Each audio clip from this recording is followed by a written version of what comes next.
നമസ്കാരം, ഞാൻ പ്രവീൺ പണിക്കർ, പെരിഞ്ചേരി കളരിയുന്നതാണ്. വിഷ്ണുമായേനെ ഉപാസിക്കുന്ന ശരിക്കും ഞാൻ എൻ്റെ അനുഭവം പറയാം, അല്ലാണ്ട് പഠിച്ചതല്ല കേട്ടോ പറയണത്. എൻ്റെ അനുഭവമാണ് ഞാൻ പറയണത്. അത് എന്താണെന്ന് വെച്ചിട്ടുണ്ടെങ്കിൽ വിഷ്ണുമായേരെ ഉപാസന എന്ന് പറഞ്ഞാൽ ഞാൻ ശരിക്ക് ഉപാസിക്കുക എന്ന് പറഞ്ഞാൽ എൻ്റെ കാരണന്മാരായിട്ട് ഞാൻ എൻ്റെ പെരിഞ്ചേരി കളരിയാണ്. കളരിയിൽ എൻ്റെ മുത്തച്ഛന്മാരായിട്ട് തലമുറകളായിട്ട് പഠിച്ച് സേവിച്ച സ്വാമി എൻ്റെ വീട്ടിൽ എൻ്റെ തറവാട്ടിലുള്ളതാണ്. കളരിയിലും അതുമാതിരി തന്നെ എൻ്റെ മുത്തച്ഛന്മാരടുത്തും എൻ്റെ മുത്തച്ഛൻ്റെ പ്രതിമ വരെയുണ്ട് കേട്ടോ.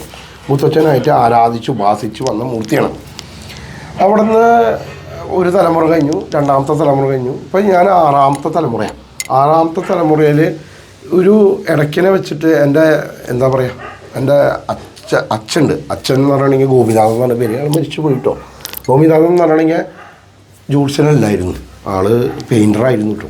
കരാറ് എടുത്ത് പെയിൻറ്റ് പണി നടത്തുന്ന ഒരാളായിരുന്നു. എൻ്റെ അച്ചാച്ചൻ സുബ്രഹ്മണ്യൻ എന്നാണ് പറയാം.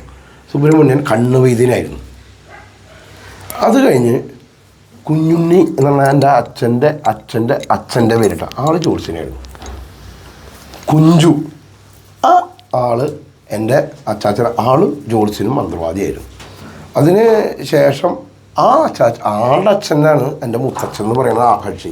ഈ പ്രതിമ ആളാണ് പഠിച്ച് സേവിച്ച് കൊണ്ടുവന്ന ആൾ ആണ്. 4-5 തലമുറയ്ക്ക് ശേഷമുള്ള ആൾ, വിഷ്ണുമായനെ കൊണ്ടുവന്ന ആൾ. അവിടെ നിന്ന് തൊട്ട് പണ്ടൊക്കെ എൻ്റെ വീട് എന്ന് പറയണമെങ്കിൽ പണ്ട് തട്ടിട്ട പെരയായിരുന്നു.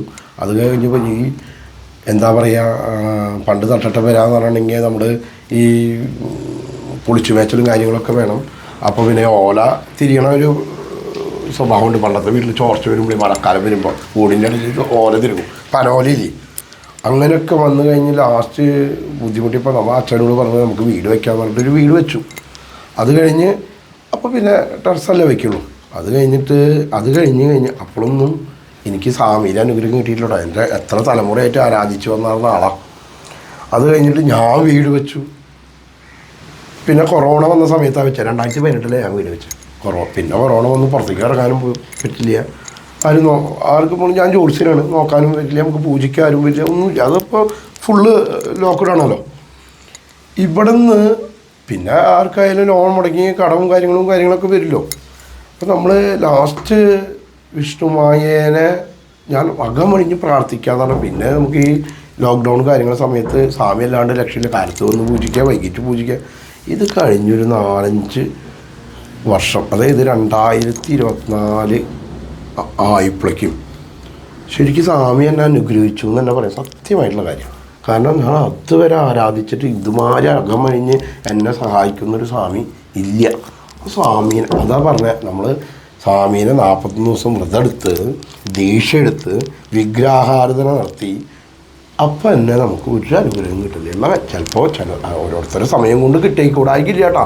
എനിക്ക് അനുഗ്രഹം കിട്ടിയത് 4-5 തലമുറയുടെ വ്യത്യാസം കേട്ടോ. ഞാൻ പറഞ്ഞില്ല, 5ാം തലമുറയിലെ മുത്തച്ഛൻ ആരാധിച്ച് പോകുന്ന ആളാണ്. പിന്നെ എൻ്റെ സ്വാമി എൻ്റെ അടുത്തേക്ക് വരികയും ചെയ്തേട്ടോ. സത്യമായിട്ടുള്ള കാര്യം, അതിലൊരു സംശയമില്ല. ആ സ്വാമി വന്നതിന് ശേഷം ഇതുവരെ എനിക്ക് യാതൊരു വലിയ ബുദ്ധിമുട്ടുമില്ല. അത് ആരാധിക്കണ, ഇപ്പം എൻ്റെ അടുത്ത് നിന്ന് ആരാധിക്കണം എന്നല്ല കേട്ടോ പറഞ്ഞത്. എപ്പോഴാ പോയി ആരാധിച്ചാൽ അകമടഞ്ഞ് നമ്മൾ ആത്മാർത്ഥമായിട്ട് സ്വാമീനെ നമുക്ക് ഗുരുവിൻ്റെ സന്നിധിയിൽ വെച്ച് ദീക്ഷയെടുത്ത് ആൾ മൂലമന്ത്രം പറഞ്ഞെന്ന്, നമ്മൾ ആ ചിട്ടാവട്ടകൾ പറഞ്ഞെന്ന്, ആൾക്ക് പൂജാവധികൾ പറഞ്ഞെന്ന് നമ്മൾ ശരിക്കും ആരാധിക്കുന്ന വെച്ചാൽ ഒരു കുഴപ്പമില്ല. അതിൻ്റെ അനുഗ്രഹം നമുക്ക് 1-2 വർഷം കഴിയും, ചിലപ്പോൾ 5 വർഷം കഴിയും, ചിലപ്പോൾ 10 വർഷം കഴിയും, ചിലപ്പോൾ 1 മാസം കൊണ്ട് തന്നെ കിട്ടിയെന്ന് വരും. അതൊക്കെ അവനാൻ്റെ സമയം, ആ സ്വാമിയുടെ അനുഗ്രഹം, ആ നമുക്ക് സാന്നിധ്യം വരണം എന്നാ പറയാം. സ്വാമിക്ക് നമ്മൾ അനുഗ്രഹിക്കുന്ന തോന്നുന്ന സമയമുണ്ട്. ആ സമയം വന്നു കഴിഞ്ഞാൽ പിന്നെ നമ്മൾ പേടിക്കണം. സ്വാമിയുടെ അനുഗ്രഹം കിട്ടിക്കഴിഞ്ഞാൽ ഒരു 1000 പേര് വന്ന് ഒരുമിച്ച് എതിർത്താലും നമുക്ക് ഒന്നും പറ്റില്ല. അതിൽ ഒരു സംശയവും വേണ്ട. അപ്പോൾ അതിൻ്റെ ചിട്ടാവട്ടങ്ങളുണ്ട്. അത് ഒരു ഗുരുക്കന്മാരെ കീഴിൽ, അതായത് വെറുതെ ഒരു ഫോട്ടോ വെച്ച് ആരാധിക്കുക അങ്ങനെയൊന്നും ചെയ്യണ്ട കേട്ടോ. ചെയ്യാൻ വെച്ചിട്ടുണ്ടെങ്കിൽ സ്വാമീനെ ആരാധിക്കാൻ വെച്ചിട്ടുണ്ടെങ്കിൽ 41 ദിവസം വ്രതമെടുത്ത് ദീക്ഷയെടുത്ത് എന്നിട്ട് ആരാധിച്ച് സ്വാമീനെ പൂജ പഠിച്ച് മൂലമന്ത്രം പഠിച്ച് എന്നിട്ട് വേണം ചെയ്യണം. അതിപ്പോൾ ഈ സ്വാമീനെ മാത്രമല്ല, കാളിയായാലും മലവായായാലും വരാഹമുഖിയായാലും അമാരി ചേക്കുട്ടിപ്പാവായാലും ഏത് മൂർത്തിയായാലും ഇതിങ്ങനെ ചെയ്യേണ്ടത്. പക്ഷേ അതിനനുസരിച്ച് ആ വൃദ്ധവും കാര്യങ്ങളും നമുക്കൊരു ചിട്ടിയുണ്ട്. കാലത്ത് എണീക്കുക, കുടിക്കുക, നമ്മൾ സ്വാമിക്ക് വിളക്ക് വെച്ചിട്ട് നമ്മൾ പുറത്തേക്ക് ഇറങ്ങാൻ തന്നെ പാടുള്ളൂ. അമ്മാതിരി സ്വാമിക്ക് ആവശ്യമുള്ളത് എന്തൊക്കെയോ കൊടുക്കണം, അതൊക്കെ കൊടുക്കുക. അതായത് ആർഭാടായിട്ട് കൊടുക്കണം കേട്ടോ, അത് ഇന്നും കൊടുക്കേണ്ടി വരും. അപ്പം നമ്മളെക്കൊണ്ട് സാധിക്കുന്ന രീതിയിൽ ശരിക്കും പറയാൻ വെച്ചാൽ സ്വാമിക്ക് വിളക്ക് വെച്ച്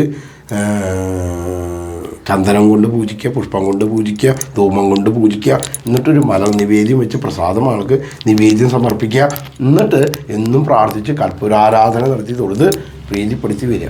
ഇത് കാലത്തും സന്ധ്യയ്ക്കും ചെയ്യുക. പിന്നെ കോഴി, കള്ള് ഇതൊക്കെ കൊടുക്കാന്ന് വെച്ചാൽ വേറെ കർമ്മ. അപ്പോൾ പത്മിട്ട് ചെയ്യേണ്ടി വരും. അതൊന്നൊക്കെ ഈ ഗുരുവിനോട് ചോദിച്ചിട്ട് വേണം ചെയ്യണമെങ്കിൽ. മനസ്സിലായോ? ഇത്രയേ ഉള്ളൂ കാര്യം കേട്ടോ. ശരി.